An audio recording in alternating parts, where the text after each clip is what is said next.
อย่างสูงสุดยิ่งครับผมสวัสดีเจเจและก็ขอแสดงความนับถือลุงแหนนพร้อมกันนี้อาตมาภาพขอเจริญพรอย่างคณะสัตยาญาติโยมศรัทธาสาธุชนคนดีเฮาทุกท่านมาแล้วเนอมาปะกันในรายการสารธรรมยามค่ำโหละก็เดี๋ยวจะแจ้งคนเดียวรายการสารธรรมยามค่ำ ตามปกติวันจันทร์และวันอังคารก็จะเป็นท่านอาจารย์ชัยวัฒน์นาคเสโนหรือว่าตุลุงยอง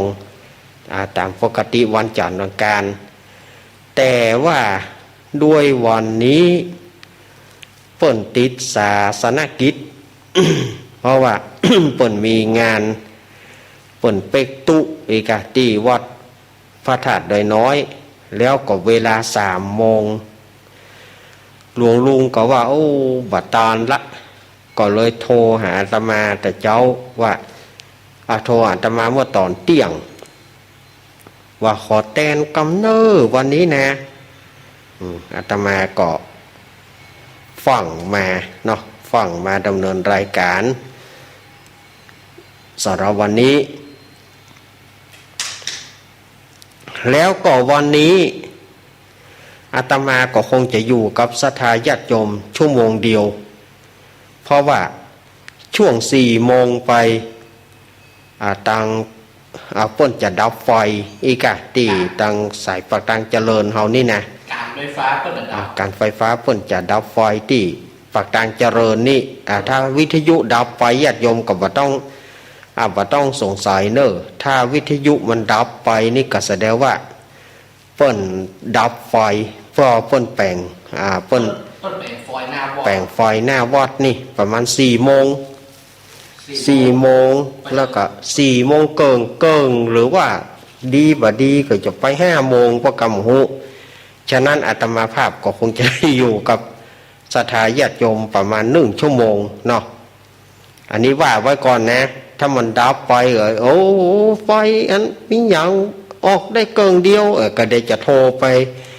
หาครูบาอาจารย์จ้าละวันนะวะอันนี้อาตมาแจ้งไว้ก่อนว่ากำเดียว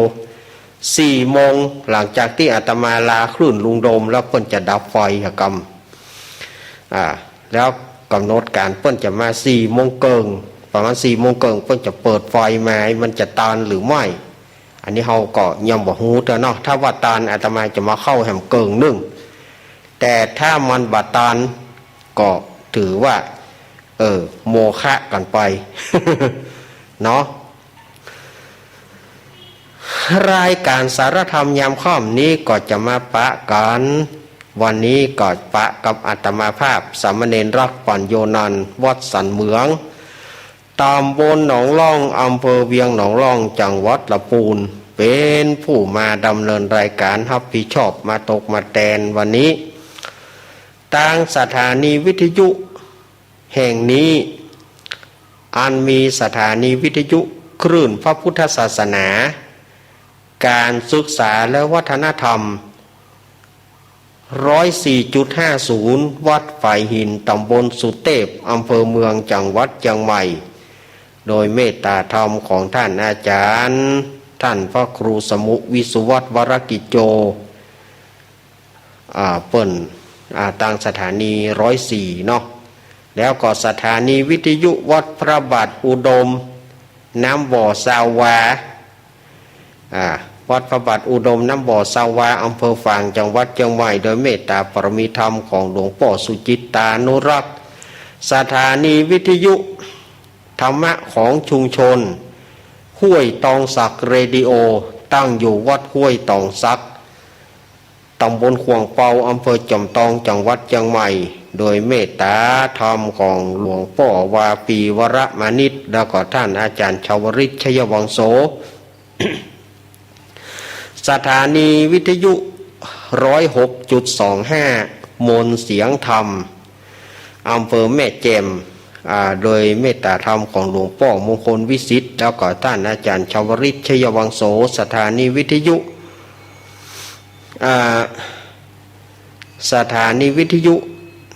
แถมลายสถานีเนาะที่เปิ่นรับสัญญาณในตอนบ่ายวันนี้ขอขอบคุณเจ้าหน้าที่ขอบคุณท่านผู้อำนวยการสถานีทุกสถานีเนาะวันนี้ขอขอบคุณนักๆมาปะกันวันนี้เป็นวันอังคารที่1 กุมภาพันธ์พุทธศักราช2565เดือน4เหนือเดือนหยี่ใต้แฮมมันนี่15ค่ำวันนี้เป็นวันเดือนดับเป็นวันพระวันศีลวันนี้นะเป็นวันพระวันศีลแต่เจ้าก็ศรัทธาญาติโยมก็แต่ละวัดแต่ละวาก็จะไปวัดไปวากันพ่องก็ไปส่งเข้าพ่องก็ไปทำบุญไหว้พระรับศีลตัวนะพ่องก็ไปใส่บาตรพ่องก็ไปส่งเข้าบาตรก็อนุโมทนาบุญกับศรัทธาญาติโยมที่ไปร่วมกินร่วมทานไปร่วมทำบุญวันพระวันศีลกันเนาะมาปะกันวันนี้ก่อเพื่อประเฮือคลาดเคลี้ยวเสียเวลาเพราะว่าวันนี้เวลาน้อยอาจจะได้อยู่กับศรัทธาญาติโยม1 ชั่วโมงถ้าว่า4 โมงนี่ก็ลองให้เจเปิดเพลงทางสถานีไปถ้าว่าสัญญาณไฟเปิ้นบดับอาตมาก็จะมาเข้าต่อแต่ถ้าว่าไฟดับก็เลี้ยวไปเนอะเพราะว่าเปิ้นจะแปลงไฟนี่หน้าวัดนี่ถ้าพอเนาะถ้าพอก่อนเนาะแล้วศรัทธาญาติโยมก็บ่ต้องสงสัยโอ้ยอย่างเนี่ยวิทยุดับก็เนี่ยแสดงว่าถ้ามันแวบเดี๋ยวก็ไปว่าไฟดับอะถ้าว่าเฮาหูกันนะเฮาหูกันนะถ้าหากว่ามันดับไปก็แสดงว่าสัญญาณไฟบ่มีไม่ได้เกี่ยววิทยุนะโยมนะไปบ่เปิดเด้ออีกเราจะไปตัววิทยุต้มหามันยังก็เดก็โทรหานะท่านโทรหาท่านบิ๊กบอสพ่องโทรหาครูบาอาจารย์nóiยังไฟมันดับมันยังแล้วก็ไผจะไปหูแต่อันนี้แจ้งกันว่าเพิ่นจะแปลงไฟนี่อาจจะดับหรือไม่ดับเดี๋ยวเราฟังทำกรรมช่วง4 โมงช่วง4 โมงนี่เราฟังทำกรรมถ้าว่ามันยังบ่เป็นอย่างเตื้ออาตมาจะมาเข้าแต่ถ้าว่ามันแวบไปก็ไปว่าเราหูกันตามนี้เนอะ เดือน5ออกมาแถมเกิงเดือนวันพุธเดือน5จะออกละวันพุธนะเดือน5จะออก1 ค่ำมาละประเพณีสำคัญงานวันสำคัญของทางศาสนาเฮาปีนี้ก็จะเป็นวันมาฆปูจา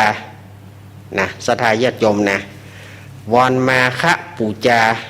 จะมารอดมาถึงแถมแล้วแถมวาระ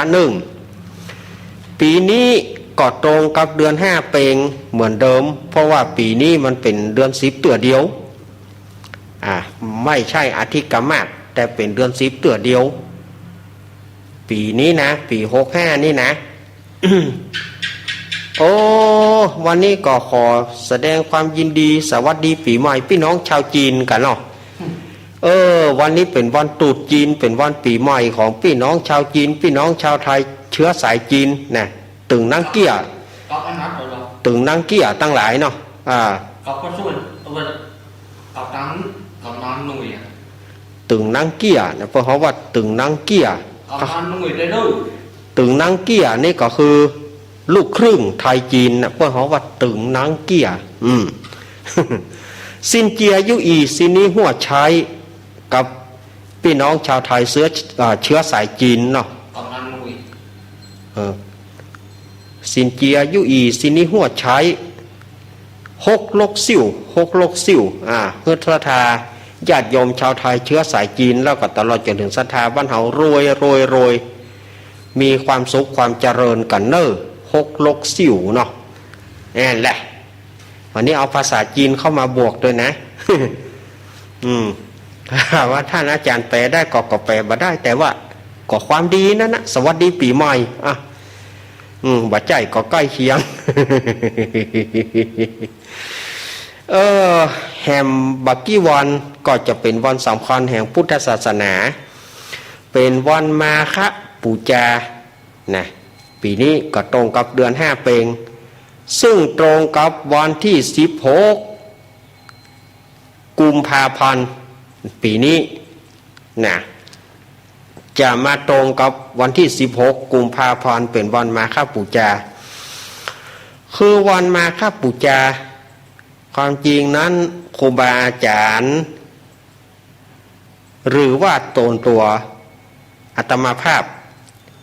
ก็ได้อู้มากุปีแล้วเนาะว่าวันมาฆบูชามันเป็นจะใดแต่ก็มีศรัทธาญาติโยมแถมบ่น้อยที่เปิ้นยังบ่ได้ฟังมีศรัทธาบ่น้อยที่เปิ้นฟังมาแล้วและยังมีศรัทธาแถมบ่น้อยที่เปิ้นบ่ได้ฟังฉะนั้นอาตมาก็จะเอามาลืมถ้าถึงประเพณีกรรมถึงที่วันสำคัญอาตมาก็จะเอามาลืมเพื่อศรัทธาญาติโยมอย่างเงี้ยเอามาวนเวียนเสียนต่อกันเอามาวนเวียนอู้ต่อกันไปที่เปิ่นฟังแล้วก็แต่กันเนาะที่เปิ่นบ่ได้ฟังก็มันเป็นอย่างอี้กะอย่ามันจะได้เสริมความรู้กันไปเปิ่นว่ารู้ไว้ใช่ว่าใส่บ่าแบกหามอย่างน้อยอาตมาร่วงรับดับขันไปวันใดอาตมาก็จะมีชื่อติดป้ายนวมนั่นนะเมื่อเน้นลักเปิ้นมีอยู่เปิ้นอู้ทางวิทยุสะพ่องก็อู้แบบปืนบ้านปืนเมืองผีตายเน้นลักบอกผีตายเน้นลักเมื่อเปิ้นมีอยู่นะผีตายเน้นลักนะเปิ้นเอาออกวิทยุเปิ้นแจ้งเปิ้นอู้เปิ้นเล่าถึงวันสำคัญ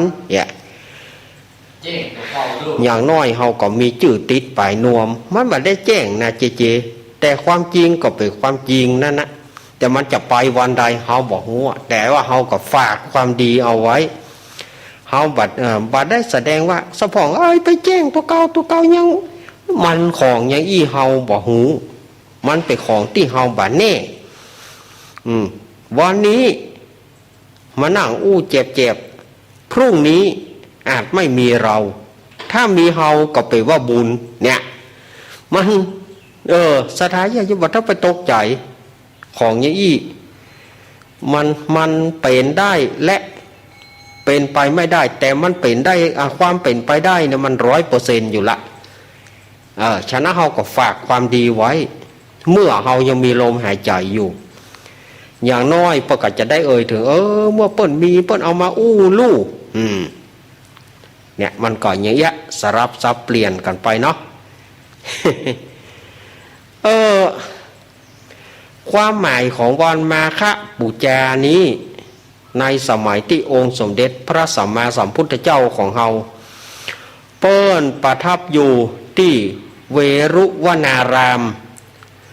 ถ้าอู้ถึงวัดถ้าอู้เวรุวนารามนิสถาญาติโยมก็จะว่ามันเป็นอะไรอย่างฮะชื่อวัดอะไรอย่าง ถ้าเอามาแปลไปกับเมืองเขาก็คือวัดป่าไผ่ถ้ามาแปลไปกับเมืองเขาเนี่ยง่ายๆวัดป่าไผ่เนี่ยเวรุวันหรือว่าเวรุวนารามเนี่ยถ้าเอามาตามบ้านเขาก็วัดป่าไผ่นะแปลง่ายๆเลยง่ายที่สุดวัดป่าไผ่เปิ้นประทับอยู่ที่วัดป่าไผ่ กรุงราชคฤห์นี่นะในครั้งนั้นมีพระสงฆ์มีพระสงฆ์หรือว่าตุเจ้าเนี่ย1,250 รูปหรือว่า 2,500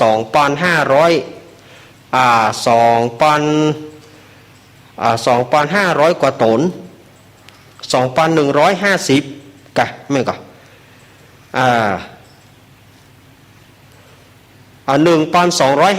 โอ้ยก็อู้ไปกับมันบะลงตัวฮะสุมาเถอะ ตู้เจ้า 1,250 รูปหรือว่า 1,250 ตนวันนั้นพระสงฆ์ทั้งหลายเนี่ยเข้ามาที่วัดป่าไผ่เนี่ยโดยบ่ได้นัดหมายเข้ามาปะกันโดยบ่ได้นัดหมายแต่ว่ามีจุดประสงค์ที่จะมุ่งตรงมาที่วัดป่าไผ่ที่อาตมาว่าตะเกียปาก่อนเข้ามาลุบโอ้ท่านมาอย่างไรก็วันนี้จะมาที่วัดเนี่ยมีใจใครมาท่านเนาะก็มีใจใครมามีใจใครมาปะกันโดยบ่ได้นัดหมายนะพระสงฆ์ตึง1,250เนี่ยปะกันโดยบ่ได้นัดหมายถามก็ว่าจุดหมายใครมาขนาดใครมาที่วัดป่าไผ่นี้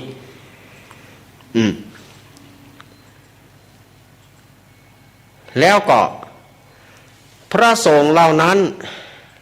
ล้วนแต่เป็นพระอรหันต์เป็นพระอรหันต์ทั้งหมดนั่นนะ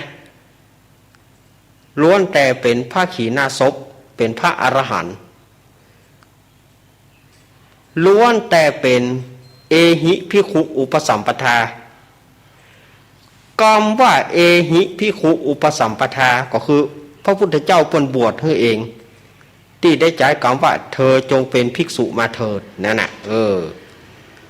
เธอจงเป็นภิกษุมาเถิดนะเพิ่นเรียกว่าพระพุทธเจ้าบวชให้หรือว่าเอหิภิกขุอุปสัมปทา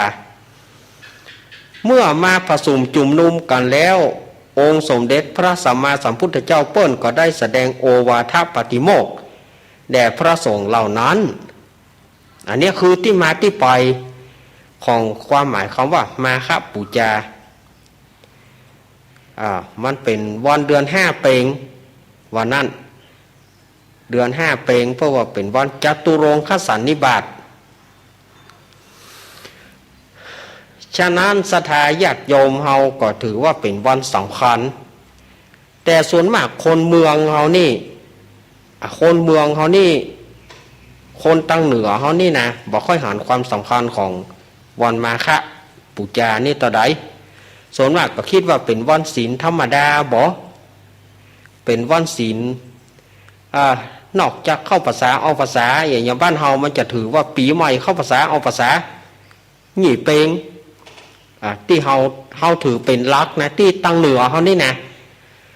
ตั้งเหนือเฮาเนี่ยจะถืออย่างนี้เข้าภาษาเอาภาษาโดยหยี่เปงนอกนั้นเป็นธรรมดาเนี่ยแต่ยังมีอยู่นะอย่างเช่นว่าวันมาฆปูจานี่วันวิสาขปูจานี่วันหัตถมีปูจาวันอาสาฬหปูจานี่ซึ่งส่วนมากเขาจะมองข้ามกันไปส่วนมากจะเป็นวันเนี่ยเขาจะมองข้ามกันแต่วันมาฆปูจาอู้ไปแล้วเป็นวันศีลใหญ่ศีลหลวงครับแถมวันพระหนึ่งนะเป็นวันศีลใหญ่ศีลหลวงเนอะฉะนั้นปีนี้จะตรงกับวันที่16กุมภาพันธ์ศรัทธาญาติโยมก็จะได้ใส่บาตรญาติปกกันนำแล้วจะได้ทำบุญตักบาตรกันแถมแล้วจะได้เวียนเตียนจะได้ฟังโอวาทบางวัดบางวาเพิ่นก็อาจจะมีเทศบางวัดบางวาเพิ่นก็อาจจะมีเทศบางวัดบางวาก็จะปาศรัทธาเวียนเตียนก็แล้วแต่วาระโอกาสของแต่ละวัดเนาะและในปีนี้มันมาตรงกับวันพุธทางเมืองเหนือเฮาก็เลยมีการทำตักบาตรเป็นพุธนานวันปีนี้นะเพราะว่ามันมาวันเดียวกันหรอวันมาฆปูจาแล้วก็เป็นวันเป็นพุธโดยเฮาจะได้ตักบาตรพระอุปคุตตักบาตรพระสงฆ์องค์เจ้าบางวัดบางวาก็จะตักบาตรเที่ยงคืนนะบางวัดก็จะตักบาตรเที่ยงคืน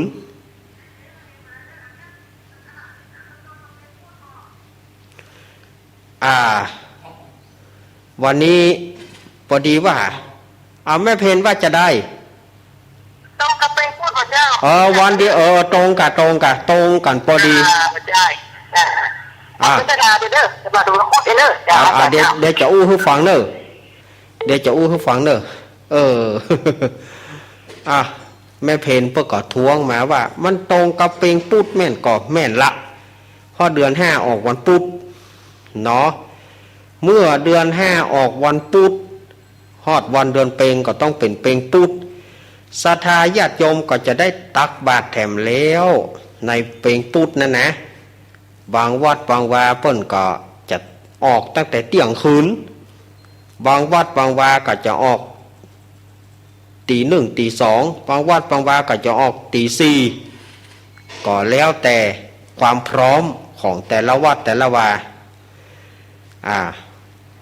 ตะกี้อาตมาภาพเล่ามาถึงวันมาฆปูจาไปแล้วก็คือองค์สมเด็จพระสัมมาสัมพุทธเจ้าเปิ้นแสดงโอวาทปฏิโมกข์นี่เรียกว่าเป็นวันมาฆปูจาตอนกลางค่ำกลางคืนตอนเช้าเฮาก็ทำบุญตักบาตรตอนค่ำมาเฮาก็ไปเวียนเทียนกันการเวียนเทียนก็เพื่อรำลึกถึงคุณพระพุทธพระธรรมพระสงฆ์บางพ่องก็จะขอโจกบางอันนี้ตามความคิดของละอ่อนวัยรุ่นนะขอโจกเวียนเทียนเพื่อขอโจกบางคนก็ขอให้ได้เนื้อกู้อันยามหัวก็ว่ากันไปเขาก็บ่อาจจะห้ามหัวจิตหัวใจของศรัทธาญาติโยมได้วันที่ก็ขอโจกกว้างวันที่ก็ขอ ในวัยรุ่นสมัยบัดเดียวเนี่ยมันจะเป็นอย่างนั้นถ้าเขาว่าน้อมไปถึงพระพุทธพระธรรมพระสงฆ์ว่าใครมีไผเข้าใจเขาก็จะนึกไว้ขอให้ได้เนื้อคู่เนอขอให้ได้คนงามเนออันยามหัวเขาก็ว่ากันไปฉะนั้นปีนี้มันตรงกับวันพุธที่16 กุมภาพันธ์ก็ลวดเจิญจวนคณะสัทธาญาติโยมเฮานะได้ไปทำบุญตักบาตรแต่ละวัดแต่ละวาบ้านจองบ้านใดจองใดแต่ละวัดแต่ละวาแต่ละบ้านญาติโยมก็สามารถจะทำบุญกับบ้านนั้นๆบ้านของศรัทธาญาติโยมนั้นบางวัดเพิ่นก็จะออกเจ้าบางวัดเพิ่นก็จะออกหมอกไก่เจงอีกก็ได้อันนี้ก็เชิญชวนคณะศรัทธาญาติโยมไว้แล้วความหมายของเป็งปุตมันก็แว้งมาถึงพระอุปคุตพระมหาอุปคุต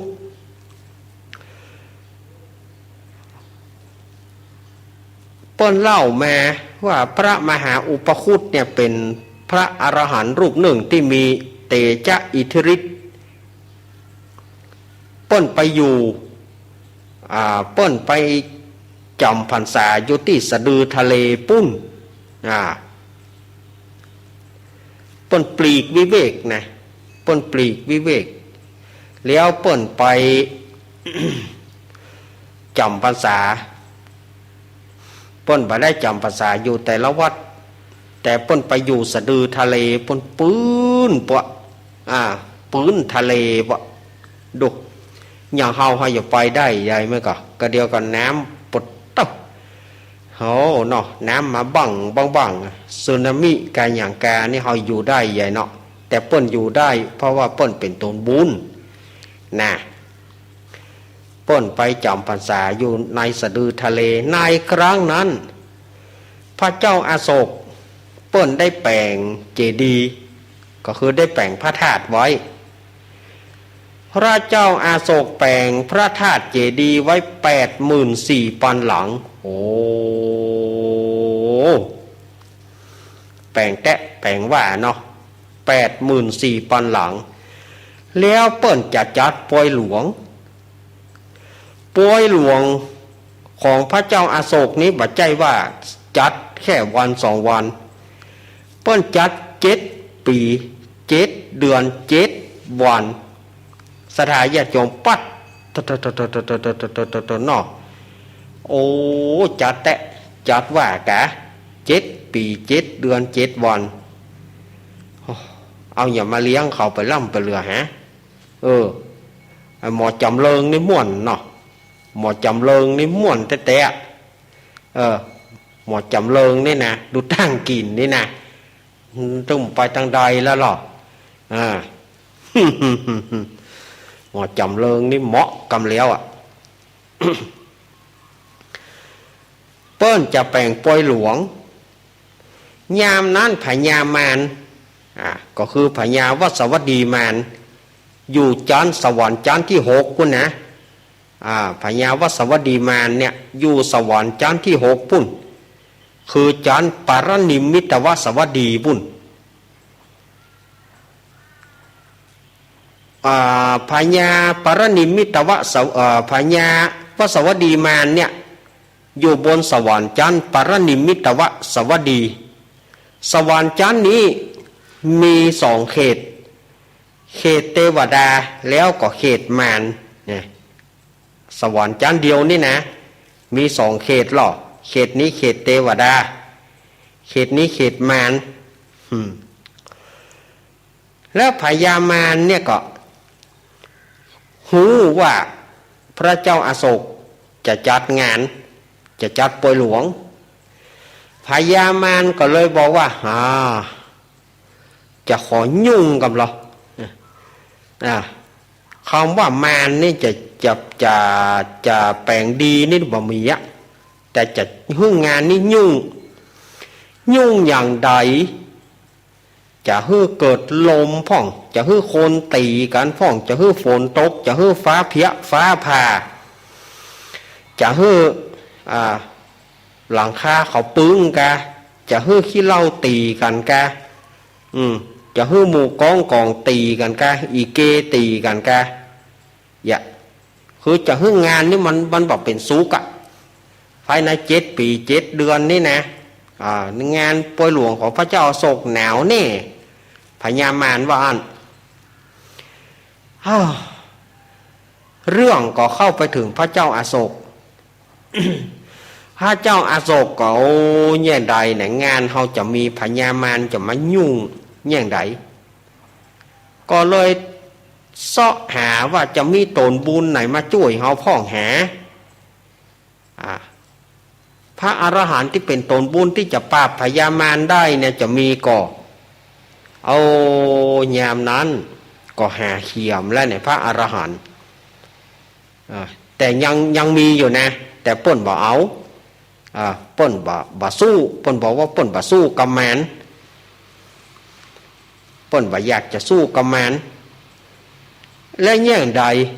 เอางานเฮาก็จะมีแล้วกับมารจะมายุ่งงานนี่แย่งใด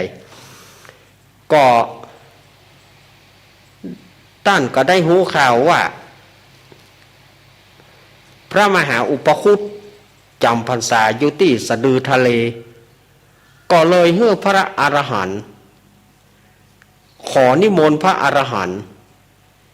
ที่สามารถจะดำดินบนจะเหาะเหินเดินอากาศได้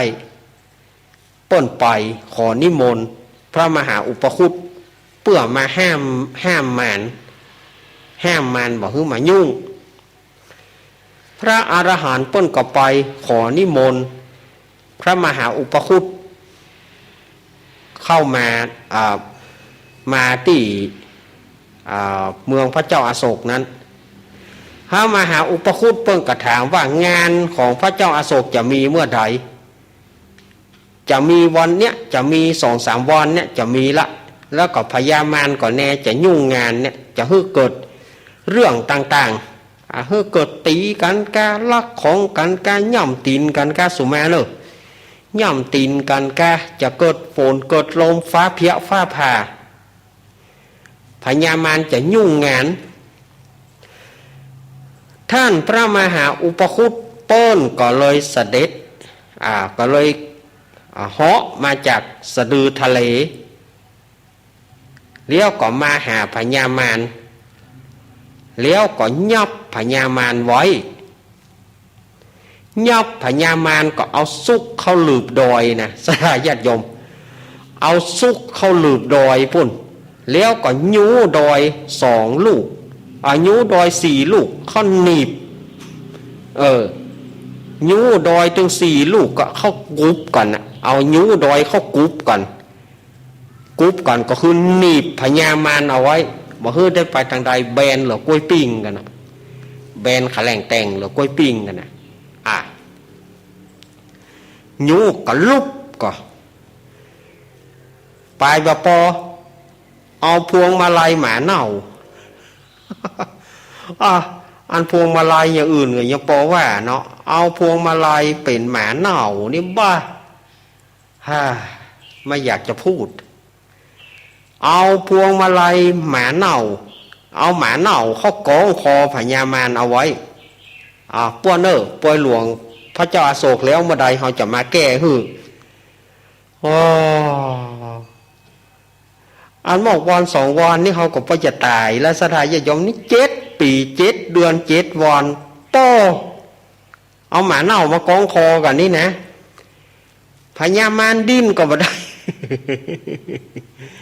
ดิ้นก็บ่ได้เนี่ยไหนโอ้ยเหม็นก็เหม็นอันหมาเน่านี่ก็เหม็นเนี่ยได้ตึงให้ตึงหุยเนี่ยได้กระโจนปัญญาแล้วเนี่ยดิ้นก็บ่ได้จะสวาดมนต์จะทำให้มันยุ่งอย่างที่ว่าก็บ่ได้เพราะว่าดอยหนีบไว้ให้หุยโจรป้อยหลวงเปิ้นเลี้ยวในงานของพระเจ้าอโศกก็เอารำวงมามิสเตอร์เจมิสเตอร์เจกะอย่างก็ยาใจกะอย่างต่างๆวงดนตรีคณะไหนพระเจ้าอโศกเหมามดงานแม่ค้าแม่ขายแม่ค้าลูกโกงแม่ค้าขนมพ่อค้าแม่ค้าลูกจีนขายเป็นเทน้ำเทท่าโดยบ่ต้องไปไหนละอยู่ห้านะ7 ปี7 เดือน7 วันดูสถานญาติโยมว่าโหโดยเฉพาะอย่างยิ่งนะแม่ค้าขนมแม่ค้าขนมถังแตกนี่นะสถานญาติโยมขนมถังแตกบ้านเฮาห้องขนมอย่างขนมที่ป้นแปลงเป็นขนมเต้าเปิบนั่นน่ะขนมเต้าเปิบน่ะบ้านเฮาว่าขนมเต้าเปิบพ่องก็ห้องขนมเพิ่งอีกขนมถังแตกนี่นะตีแต่บัดเดียวมันไปแตะน้อยเนาะเดียวมันไปแตะน้อยมันบ่ใช่แตะใหญ่เหมือนแต่ก่อนนี่เท่าเต้าเปิบแตะใหญ่ขนาดเอามาปั่นกันกินนะเพราะขนมถังแตกถ้าได้เหี่ยแตะ1 อิ่มนะสดายญาติโยมได้แตะ1 อิ่มขนมถังแตกนั่นแล้วก็เมื่อเสี่ยงงานแล้วเปิ้นก็ได้ถวายเข้าพระอุปคุตพระอุปคุตก็ไปนั่งนักอยู่นั่งนักอยู่ในงานของพระเจ้าอโศกเปิ้นก็มีการถวายเข้าประจำจนเสี่ยงปอยหลวงต่อเมื่อเสี่ยงปอยหลวงแล้ว พระเจ้าอโศกก็จึงพระเจ้าอโศกพระมหาอุปคุตเปิ้นก็เลยลาพระเจ้าอโศกแล้วก็ไปปลดปล่อยพญามารเอาหมาเน่าออกจากคอพญามารแล้วก็ยูดอยออกจากตัวพญามารพญามารได้หันฤทธิ์ของท่านมหาอุปคุตแล้วก็เลื่อมใสโทต่อไปนี้นะในอนาคตข้างหน้าตนตัวแห่งข้าพเจ้าจะขออธิษฐานขอได้เป็นพระปัญเจกพุทธเจ้าในอนาคตคำว่าพระปัญเจกพุทธเจ้าพระปัญเจกพุทธเจ้านี้เป็นจะได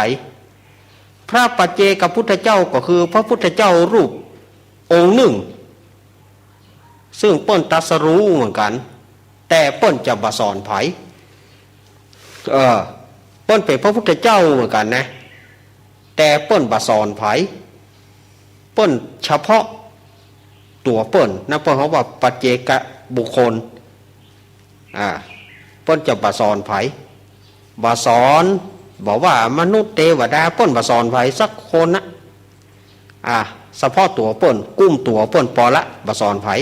นะเปิ้นเขาว่าปัจเจกพุทธเจ้านั่นก็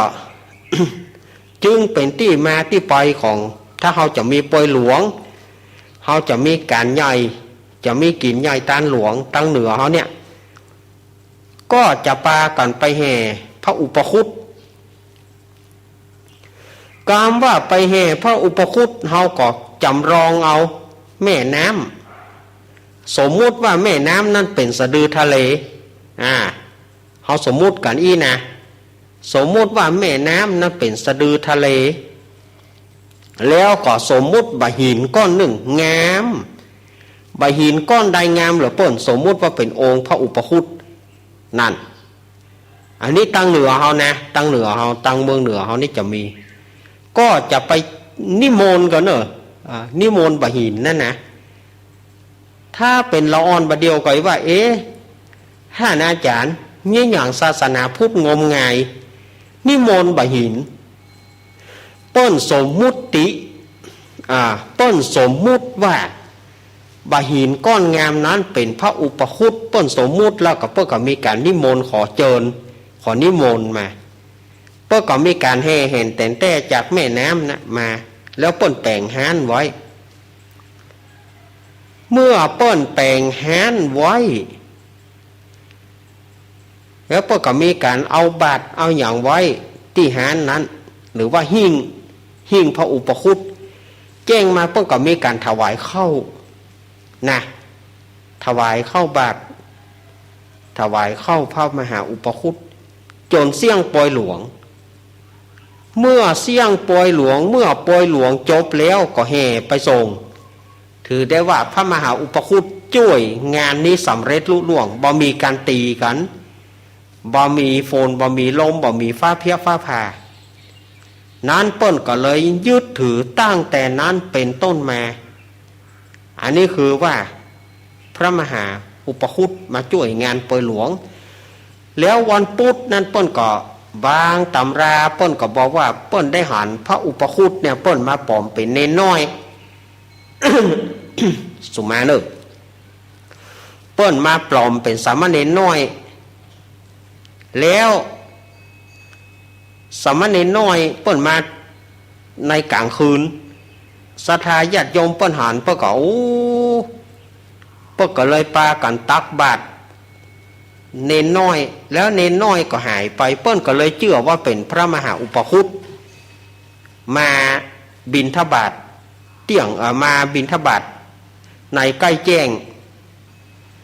อันนี้เปิ้นว่ากันยี่ตามจารีตของเมืองเหนือเฮานะเปิ้นก็เลยถือว่าวันเพ็ญปุตนะเป็นวันอุปคุตวันเพ็ญปุตเป็นวันอุปคุตตั้งแต่นั้นเป็นต้นมาเนาะศรัทธาญาติโยมอันนี้ก็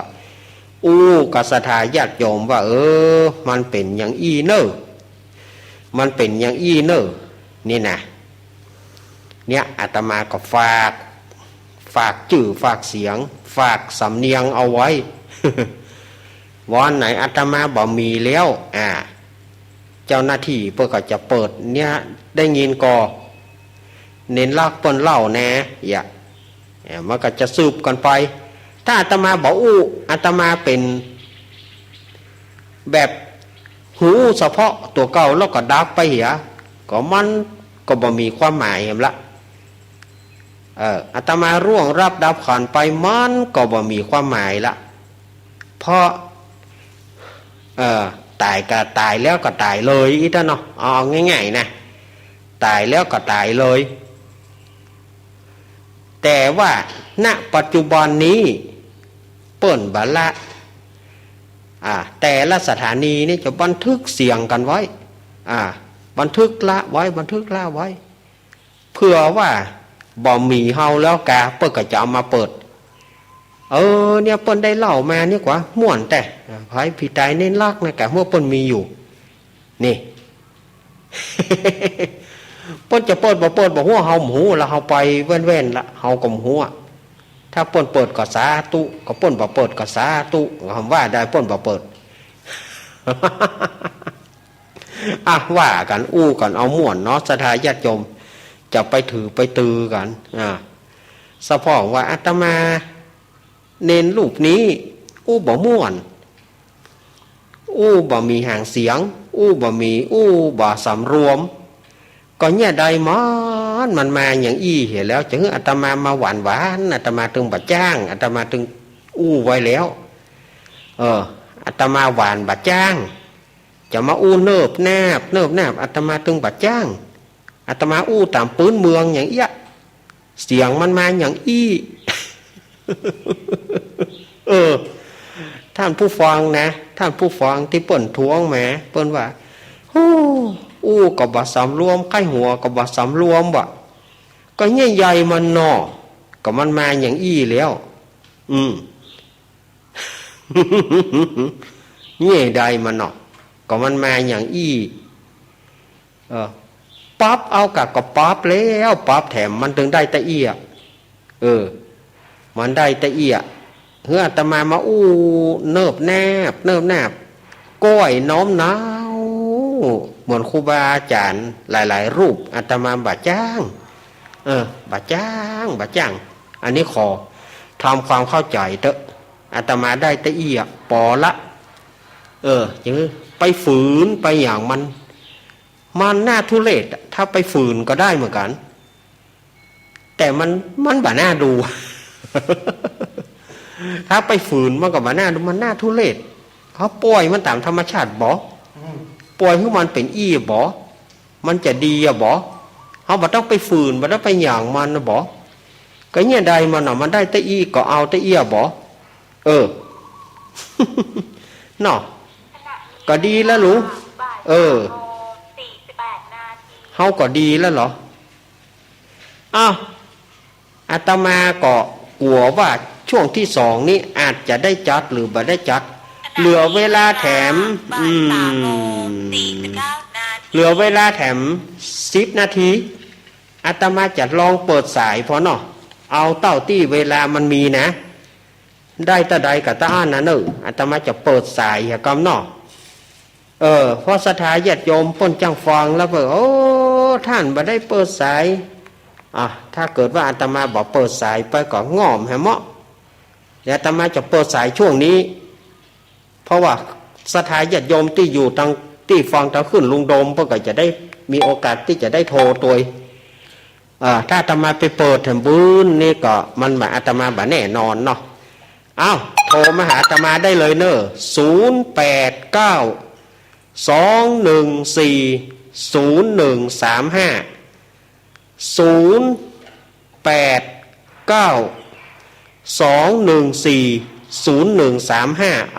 ผฟังอาตมาอยู่ก่อนนี่ช่วงนี้ก่อนที่ขึ้นลุงโดมจะตัดไปนี่ลองโทรมาเหรอ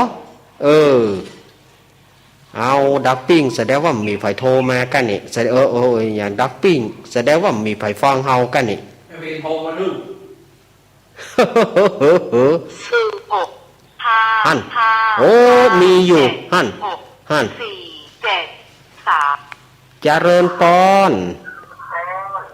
ไม่ใช่ลูกเล่นอันนี้ป้อบุญมีจ้ะ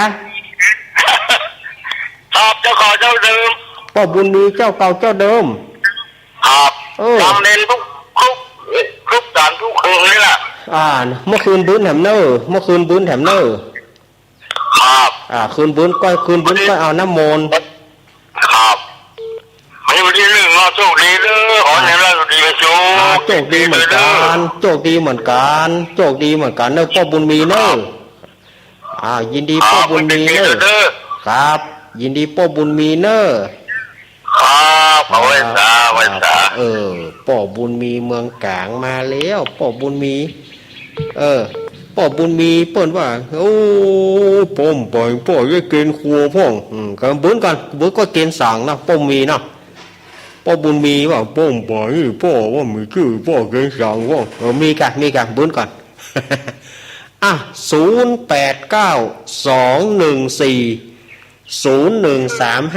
โทรมาเลยโทรมาเลยสถาญาติโยมเนอะโทรมา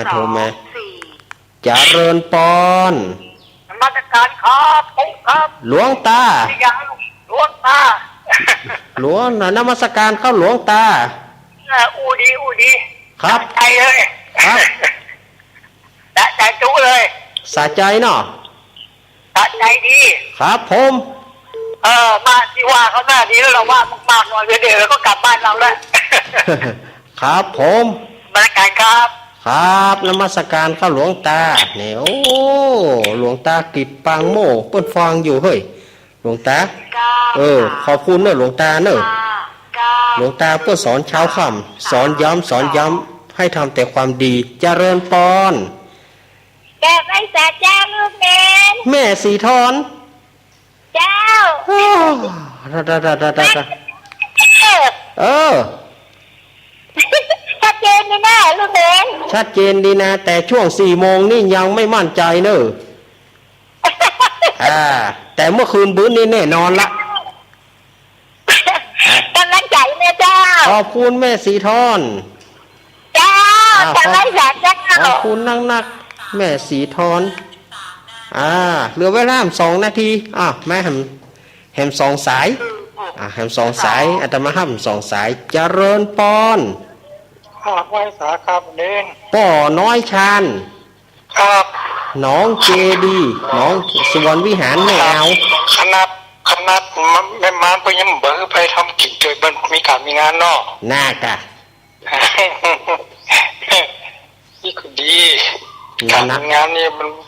ประคุดช่วยเขาได้หรอก น่าป้นมีตำนานอย่างนี้หรอก สาเนี่ยลุงเน้น ป่อน้อยชานขอบคุณเนอะป่อน้อยชานสุวรรณวิหารแฮมสาย1แฮมสาย1แถมสาย1มาไผจะมาเปิดไผจะมาปิดให้อาตมาช่วงนี้0892140135มีก็หาถ้าบ่มีอาตมาจะลาขึ้นลุงโดมนะจะลาขึ้นป้อโดมนะ ลานั่นเลยครับ บ่มาแล้วบ่1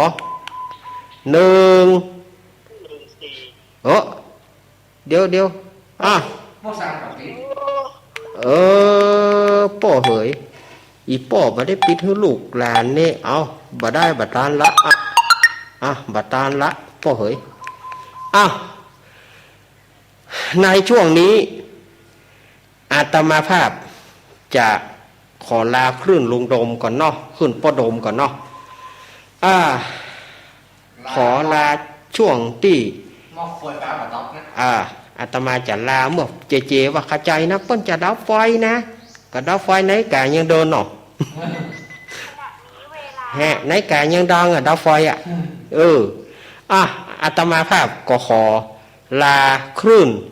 บ้านทุ่งเรดิโอ89.50 เมกะเฮิรตซ์ของป้ออุดมแม่เทียมวันพุทธวงศ์เนาะ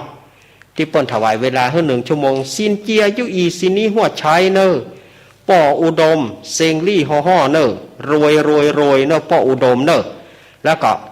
เจ้าหน้าที่ทุกสถานีขอให้มั่งมีสีสุขมั่งมีสีสุขเหมือนกันทุกสถานีที่อาตมาว่าไปสักกรรมหนึ่งถ้ากระแสไฟบดับอาตมาจะมาเข้าใหม่แต่ถ้าหากว่ามันดับก็แสดงว่า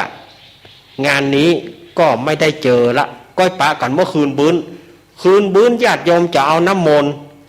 ก็เมื่อคืนบื้นก่อนนอกก็เอาน้ำมนต์นะเมื่อแรงนี้ก็อาตมาจะพักไว้แต่อีก่อนขอศรัทธาญาติโยมเฮาอยู่ดีมีสุขอยู่ดีกินหวานตานต้อมคลื่นสีขาวเฮาก็ฟังสัญญาณจากวิทยุก่อนเนอะบรรดาคลื่นสีขาวเฮาฟังจากสัญญาณวิทยุก่อนถ้ามันโซ่ก็แสดงว่าหูก่อนว่าไฟดับ โซ่ที่เทียบโซ่ของคางอยู่เดียว ถ้าว่ามันอย่าใดก็ลองฟังพอก่อนถ้าไม่มีสัญญาณก็แสดงว่าเปิ้นดับไฟแต่ละอาตมาจะรออยู่สักประมาณสัก20 นาทีจะโปรดเอง ศรัทธาญาติโยมอยู่ดีมีสุขอยู่ดีกินหวานต้านต้อมเหมือนกันเนอ อายุวันโนสุขังปะรัง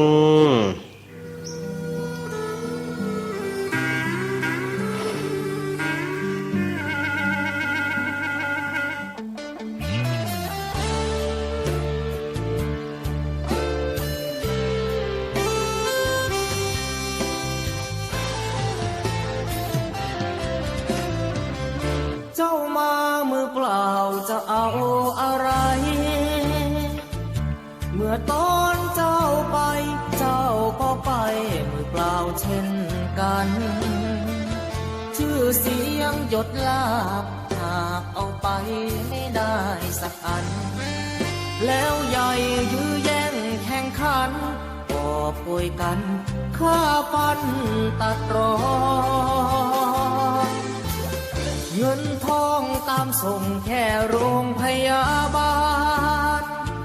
ญาติมิตรวงวานลูกหลานส่งแค่เชิงตะกอนจะมีใครเล่าอยู่กับเรานอนเฝ้ากองฟอนวางดอกไม้จันทร์แล้วจรกลับไปนอนบ้านใครบ้านมันใหญ่ขับฟ้า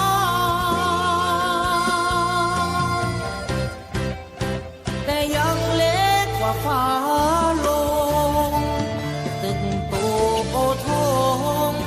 สุดท้ายนอนลงเหมือนกันไปไม่กลับหลับไม่ตื่นฟื้นไม่มีวัน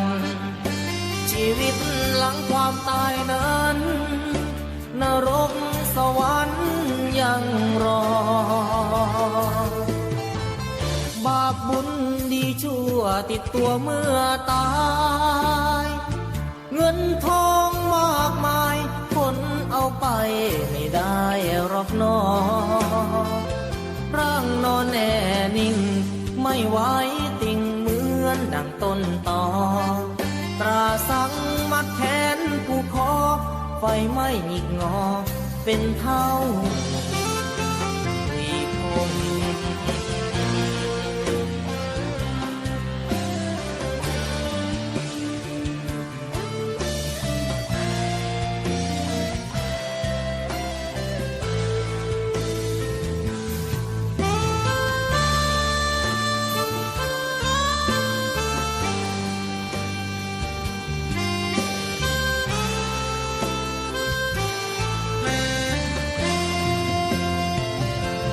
ใหญ่ขับฟ้า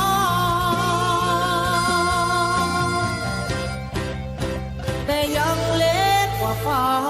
ลงตึกโตโอทงสุดท้ายนอนลงเหมือนกันไปไม่กลับหลับไม่ตื่นฟื้นไม่มีวันชีวิตหลังความตายนั้นนรกสวรรค์ยังรอบาปบุญดีชั่วติดตัวเมื่อตายเงินทองมากมายคนเอาไปไม่ได้หรอกน้อร่างนอนแน่นิ่งไม่ไหวติ่งเหมือนดังต้นตอตราสังมัดแขนผู้คอไฟไม่หงิกงอเป็นเท่าหุยผง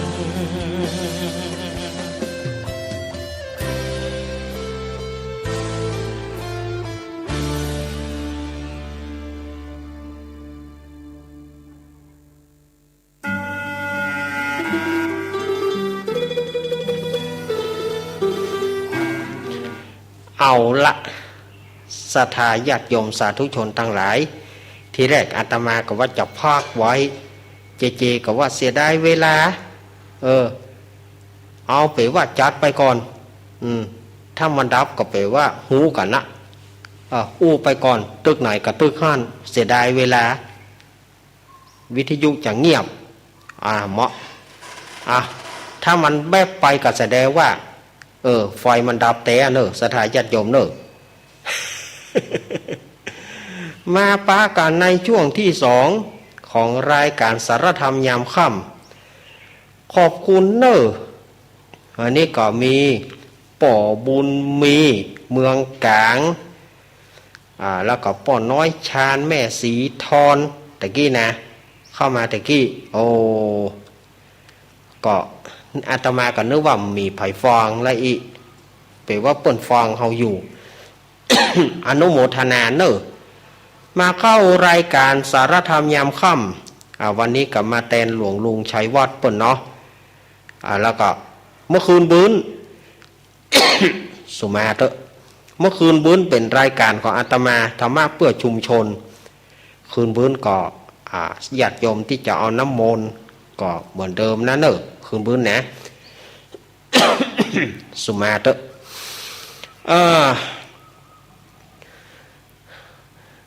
ก็รอสัญญาณจากสัญญาณไฟกันนะ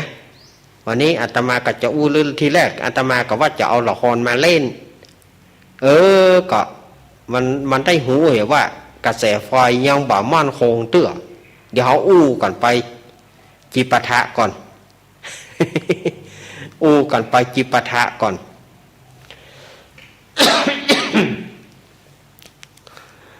ก็ศรัทธาญาติโยมสาธุชนทั้งหลายการงานมาเดียวก็เริ่มมีเนาะอย่างวันที่14วันที่14นี่เปิ้นก็จะมีการถวายตานเก้าอี้เนอะที่พระธาตุเจ้าสี่สองเมืองวุ้นนะโดยนางเกี้ยววันที่14กุมภาพันธ์ประจัดตานเก้าอี้ตานโต๊ะแล้วก็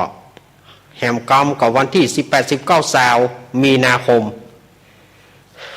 การงานเนาะ18-19มีนาคมก็จะ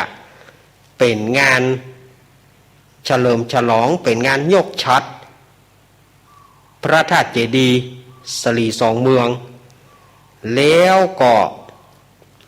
จะเป็นงานปล่อยหลวงที่พระธาตุเจ้าสี่สองเมืองนี่ก่อนน้อมเจริญปอนในวันที่14นี้เปิ้นตานโต๊ะเก้าอี้นะ14นี้เปิ้นตานโต๊ะตานเก้าอี้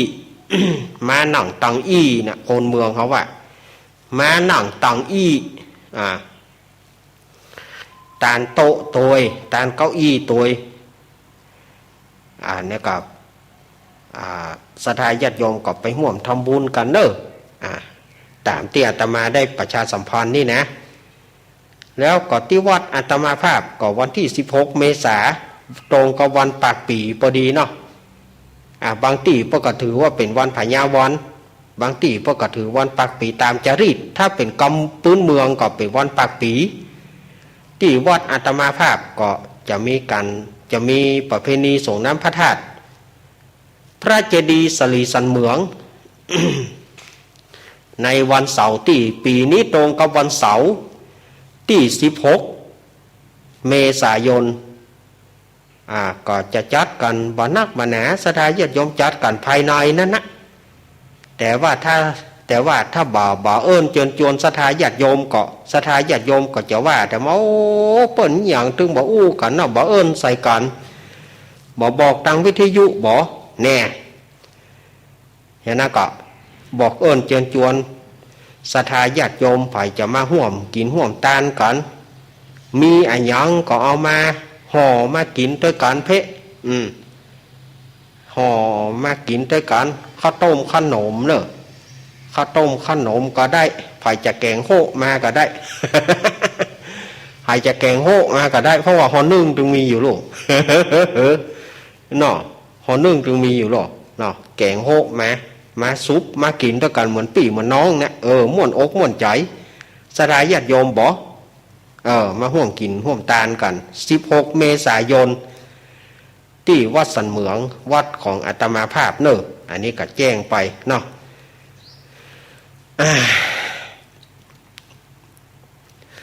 ก็แจ้งกับศรัทธาญาติโยมอย่างเงี้ยถ้ามีการมีงานอันใดที่เป็นประโยชน์แก่สังคมบริการประชาชนกันไป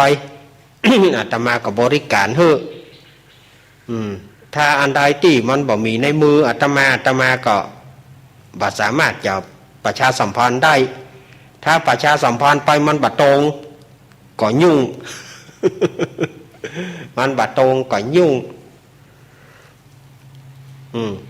เจว่าอันย่อมบอกเอาแบบหลวงลุงนะหลวงลุงเปิ้นมีปักกระตืนขอมือหรอหลวงลุงปักกระตืนเปิ้นมีหรอเปิ้นก็อ่านได้กะอันเฮานี่มันบ่มีอย่างนะเฮาใจความจำนะเฮาจำได้เท่าใดกะตาอ่านนั่นน่ะอู้กันหลงส่งกันปออย่างเงี้ยสถาญาติโยมบ่ต้องเครียดถ้ารายการของอาตมานี่นะถือว่าเบาเ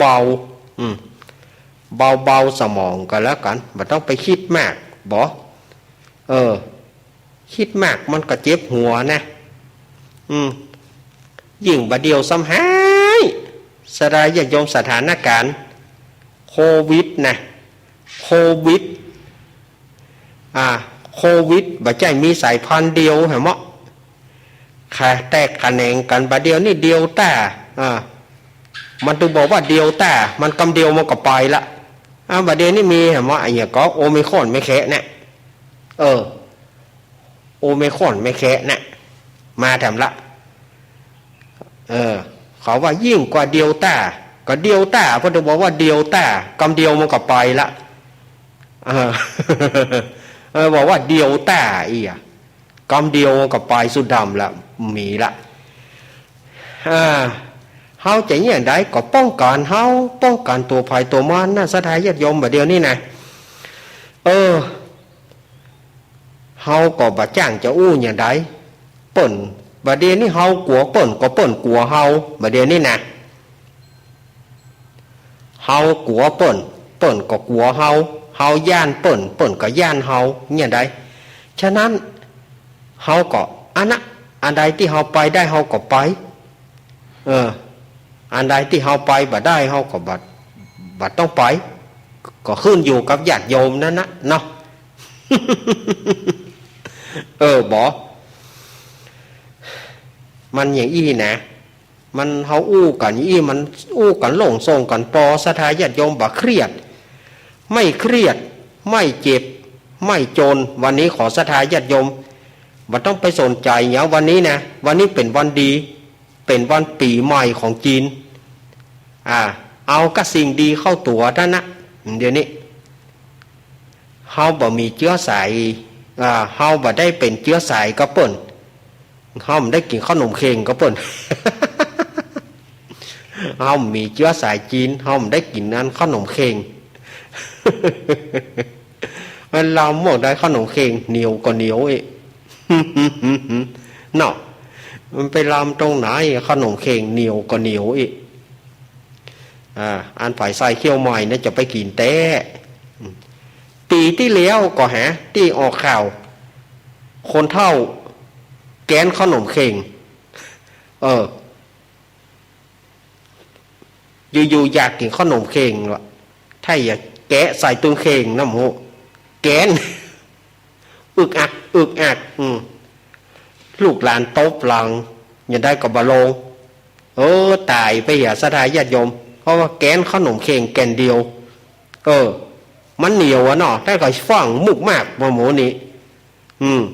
ฟังมากปลืนเนาะหมูนี่คนเมืองเขาว่ามากปลืนน่ะฟังมากปลืนถ้าเป็น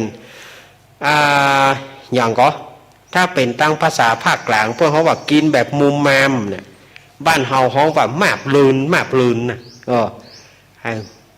นแล้วบ่พอว่าข้าวหนมมันเหนียวก็แล้วบ่ดูสังขารตัวเก่ากะ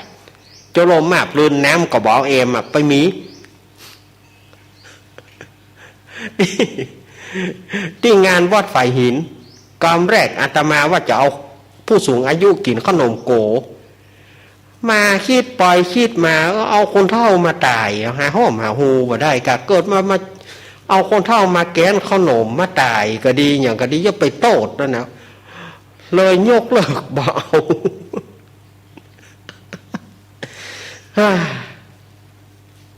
าอู้กันเอาม่วนๆเนาะเพื่อรอว่าสัญญาณไฟดับกับบ่ดับน่ะแสดงว่าถ้าจะปลอดภัยแล้วเจ๊ดักปิ้งแล้วเนี่ยอันเจกับลูกก็จะรับเนาะไออย่างคำว่าน่ะ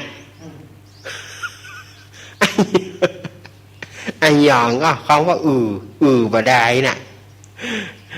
เพื่อรอสัญญาณไฟหันดักวิทย์ถ้าจะบอกมีอย่างล่ำมีทำไมว่าไปติ๊กๆก็ได้ ว่าไปเลย อ่า ซอยคอยชะนูไปเลย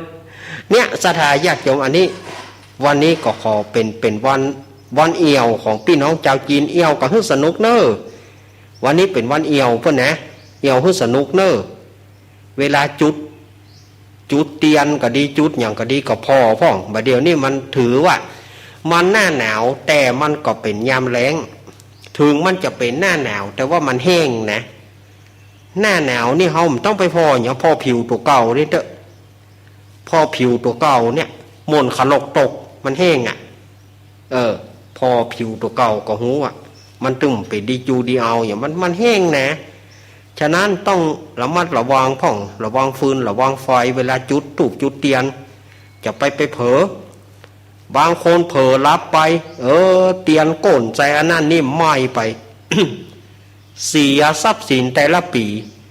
อันที่เผากระดาษเงินกระดาษทองเผาอย่างสปะสปานเนี่ย บางทีญาติโยมก็บ่ได้ดูด้วยบางทีไหม้เสียหายไปแบบใจน้อยๆเนาะฉะนั้นศรัทธาญาติโยมก็ ระมัดระวังกันพ่องเนาะระมัดระวังกันพ่องศรัทธาญาติโยมพ่องก็ว่าใครฟังธรรมต้องเมื่อคืนบุญกันเวลามันนักฟังธรรมต้องเมื่อคืนบุญเวลามันนักเวลามันหลายเมื่อวานนี้เวลามันบ่นักอู้ไปกระเดกกระจมดอ่ะอู้ไปกระเดกกระจมดอ่ะ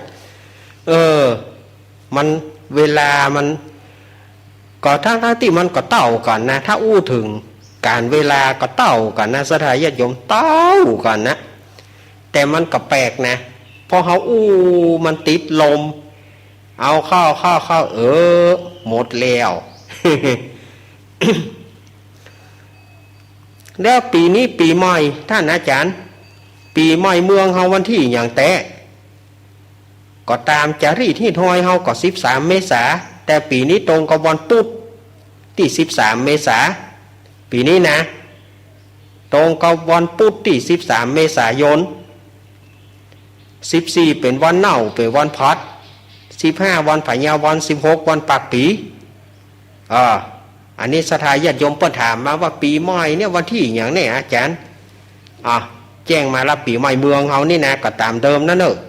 13สังขารล่อง14วันเน่า15พญาวัน16ปากปี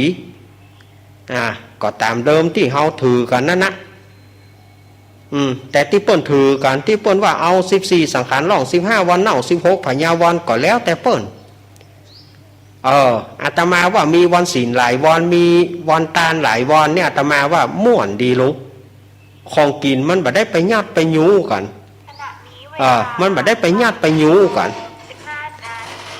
ถ้าว่าเราไปวันเดียวสมมติว่าไป15วันเดียวของกินมันญาติมันยูกันคนไปตาลญาติยูกันมันตุเจ้าพระนายก็ฉันบะตานเมื่อฉันบะตานแล้วมันก็บูดก็เน่า ถ้ามีวันศีลหลายวันเนี่ยสมมติว่าญาติโยมจะตานหลายวันเนี่ยป่วยไปตานวันที่16ก็ได้ซ้ำดีอาหารมันต้องบ่ได้เต๋อมันบ่ได้ลู่กันมันได้ฌานเหมือนกันแล้วก็มันก็มีโอกาสที่จะได้ฌานของญาติโยมตัวถ้าถึงวันนั้นอย่างวันเดียวที่เขาถือกันเนี่ยมันฌานหงไผ่เป็นหงไผ่บ่ฮู้ว่ามันไปแก่งโหแก่งแฮไปเหี้ยมันไปแก่งโหแก่งเฮจะได้ท่านอาจารย์ก็มันไปแก่งโหแก่งเฮไปอย่างกะมันไปเป็นเอาไปถอกกล่องบ่ฮู้เป็นของไผ่เป็นของไผ่ห่อนึ่งของไผ่บ่ฮู้ข้านมของไผ่บ่ฮู้เอาไปถอกกล่องเบอร์แล้วเฮาก็เฮาจะมาฉันเฮาบ่ฮู้เป็นของไผ่ของเจ้าลามหอยแม่ลามนะห่อนึ่งก็เฮาไปฮู้อยู่ว่าอันใดเป็นของแม่ เนาะวันนี้เฮามาเล่นละครบ่เมื่อสัญญาณไฟบดับแล้วเฮาเล่นละครเพื่อว่าอาตมาเบาสมองสักเรื่องบ่เนาะแล้วก็เดี๋ยวก็เปิดสายเนาะเฮาเล่นละครสักเรื่องถ้าจะดี เบาสมองกันพ่องนะมันเครียดกันมาเบื่อก็เครียดเรื่องโควิดเบื่อก็เครียดเรื่องกินหมูแปลงเบื่อก็เครียดเรื่องอันนั้นอันนี้เบื่อก็เครียดเรื่องลำไยถูกมันเป็นกลไกของธรรมชาติมันเป็นกลไกของตลาดสถานญาติโยมมันเป็นกรรมอย่างฮะมันไม่ได้เป็นกรรมนะแต่มันเป็นกลไกของตลาดเปิ้นเรามาฟังละครเบาสมองดีกว่าทีมงานของไอ้ก้อนและสหายมันถึงบอกโป้นนะถ้าอู้ถึงทีมงานนี้ไอ้ก้อนและสหายจะมาเล่นละครทุกฝังวันนี้เนาะไอ้ก้อนโบไอ้ก้อนมาละมาละเจินตัวนี้ครับสวัสดีครับไอ้ก้อนโบครับสวัสดีสวีดัตสวัสดีสลีปุจุดวัดถ้าเฮาอู้มันบดีมันแหล่งหายใส่เฮาติ๊กสถาญาติพ่อแม่พี่น้องเอ๋ยสวัสดีครับพ่อแม่พี่น้องชาวละครทุกท่านผมนายก้อนทองรูปรอมาเจ้ก้อนทองกับก้อนโบก่ะเหน่อมันออกวิทยุนะเจ๊กระเดียวเนอคิงจะได้โดนหลังมือกับหลังไม้นะกระเดียวกันเนี่ยเฮาบ่อยากจะว่ามันนะพ่อแม่พี่น้องเอ๋ยมันก็อดบ่ได้มันก็ยั่วอารมณ์วันนี้ทีมงานลุงอ้ายและสหายจะมาเล่นละครเป็นชีวิตอันนี้เปิ้นส่งมาจากที่ไหนเปิ้นบอกว่าบอกชื่อเปิ้นส่งละครมาให้ไอ้ก้อนอ่านแล้วก็เอามาเล่นกับเนอละครประกอบเพลงเรื่องเล่าจ๋าเปิ้นว่าขอไอ้ก้อนเป็นขี้เมาตายละเอาผมไปขี้เมาแถมหม้อก็เนี่ยบอกเอาไปตัวพระเอกอีพ่องยาแควนกันเนาะเอาไปขี้เหล้าไอ้ก้อนเปิงละเปิ้นเขียนมานะเปิ้นไลน์มาหาผมเปิ้นเขียนใส่ไลน์มามามีปัญหาโนพรอมแพรมก้อนเป็นจะได้ก็ได้จะเอาก้อนขึ้นฟ้าลงดินก็ได้อย่าใดเนี่ยซ้ำมาส่งละครก่อนหน้าที่จะเข้ารายการนี่มาส่งไลน์มาว่ามาขอให้เขียนบทละครให้กำก็จะเอาตามเนี่ยเนอะละครประกอบเพลงเล่าจ๋าไม่จะได้ในชีวิตนี้มันบ่มีอะไรอย่างแน่นอนอันนี้จังทุกขังอนัตตาแหละเอาคำธรรมมาว่าให้พ่องเหรอมันบ่มีอะไรอย่างที่จะแน่นอนพ่อแม่พี่น้องเอ๋ยอย่างผมเนี่ยมีแฟนเปิ้นก่อละปีที่แล้วก็หนีไปคนปีซูนก็หนีไปคนเขาบอกว่าอยู่ตัวบ่ได้นี่หยังมันเป็นคนขี้เมาก็ขี้เมาก็การงานเฮาก็บ่ได้วิทย์ได้ขาดหรอ ถ้าเมาแบบเนี่ยการนี่เนี่ยแควนกับการงานเฮาก็บ่เฮ็ดได้วิทย์ได้ครับหมอกจะว่าเป็นขี้เมาก็หมอกกินข้าวลามเนี่ยเขาก็ว่าบ่สู้ชีวิตของนายก้อนทองนี่มันช่างอาภัพเหลือเกินใครจะมาอาภัพเหมือนนายก้อนทองนี่มันตึงเทียบตึงบ่ได้ละ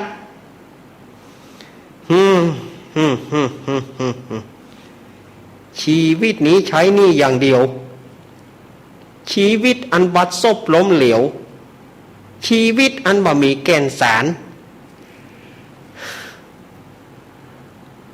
ฮักคนก็บ่ฮักเขา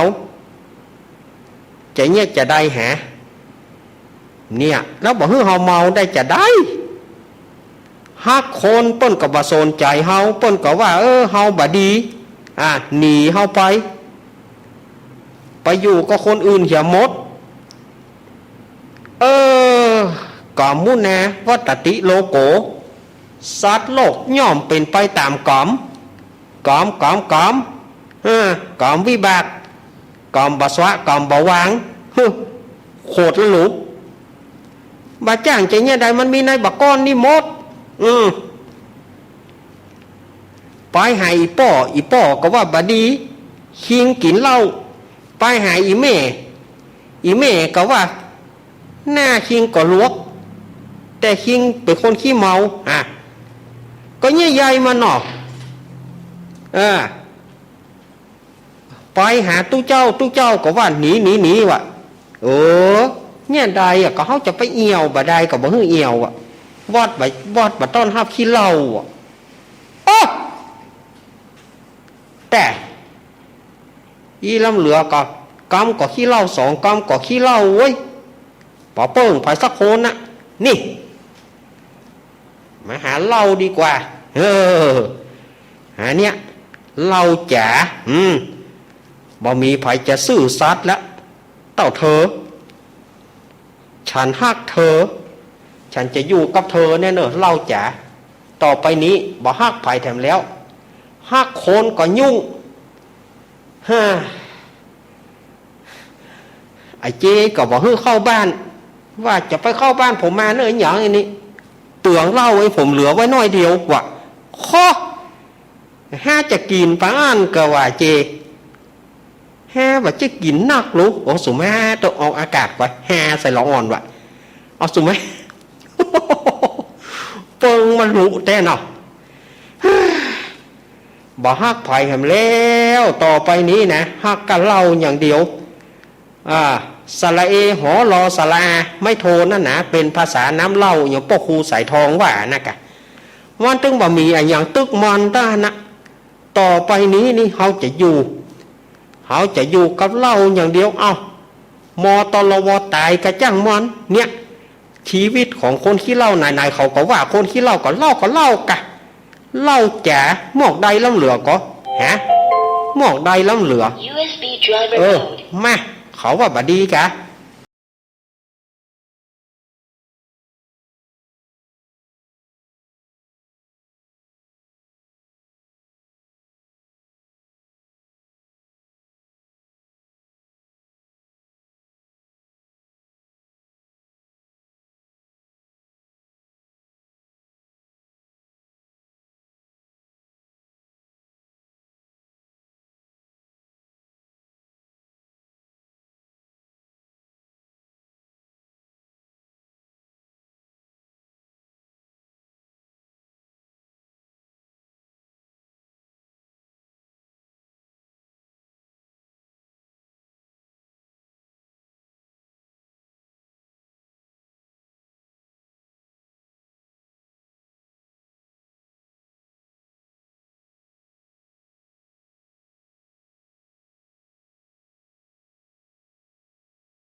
นั่นนะ เข้าออก มันตึงบ่าจ้างเนี่ยใดแต่ฝ่ายจะไปเอาอย่างผมเนอะเฮ้อตึกผมคนเดียวก็พอละพ่อแม่พี่น้องเหย ตึกก้อนโบอ่ะ ไปว่าได้ก็ว่าไปชีวิตนี้ใช้หนี่อย่างเดียว ครับผมขอเป็นคติเตือนใจว่า จะไปหลงงมงายจะไปเมาอย่างผมก็แล้วกันนะครับเนาะละครเรื่องนี้ก็อาวสานลงอย่างสมบูรณ์แล้ว ขอเชิญท่านผู้ฟังติดตามเรื่องใหม่ของเฮาต่อไป ซึ่งคณะลุงอ้ายและสหาย จะได้นำเอาเรื่องละครเพลง มาปะกันเมื่อวันว่าง มาปะกันเมื่อโอกาสและเวลามี วันนี้สวัสดีครับนี่ก็ไอ้ก้อนทีมงานไอ้ก้อนและสหายเนาะเปิ้นมาเล่นละครเล่าจ๋าอีกถ้าจะมากนะแกเนาะก็หวานบะใส่เล่าจ๋านะ เขาท่าดีแต่ถ้าอย่ามากนะแกถ้าบ่มากนี่บ่ฮ้องเล่าจ๋านี่นะเพลงของพ่อครูสุชาติเทียนทองนะถ้าเอาตามประวัติของพ่อครูสุชาติเทียนทองเนี่ยพ่อครูสมัยก่อนพ่อครูก็ฮ้องแต่งเพลงดีๆแต่งเพลงแบบเป็นเพลงที่ม่วนๆแต่บะดังพ่อครูนะแต่งเพลงเป็นเพลง ทั่วไปก็บะดังแต่พอดีว่ายุคนั้นพ่อครูมาอกหักพ่อครูมาอกหักจากสาวพ่อครูก็เลยเริ่มแต่งเพลงวันสุดท้ายแต่งเพลงอนิจจาชุมทางเขาชุมทองแต่งให้คนอื่นฮ้องก่อนกำนั้นก็เริ่มแต่งเพลงคือเก่าตัวเก่าเช่นว่าฮักกันบ่ได้ดอกเล่าจ๋าเมาลูกเดียวเล่าจ๋าเมาลูกเดียวเมาหัวทิ่มบ่อขี้เมาไร้เทียมทานแล้วก็ หลายเพลงอยู่ที่พ่อครูแต่งพ่อคุณคนเดียวอย่างต่างๆนี่แหละเพลงของเกี่ยวกับพ่อครูนักอยู่อาตมากระจำมาได้เสี่ยงเนี่ยก็ปรากฏว่าเพลงของพ่อครูในยุคที่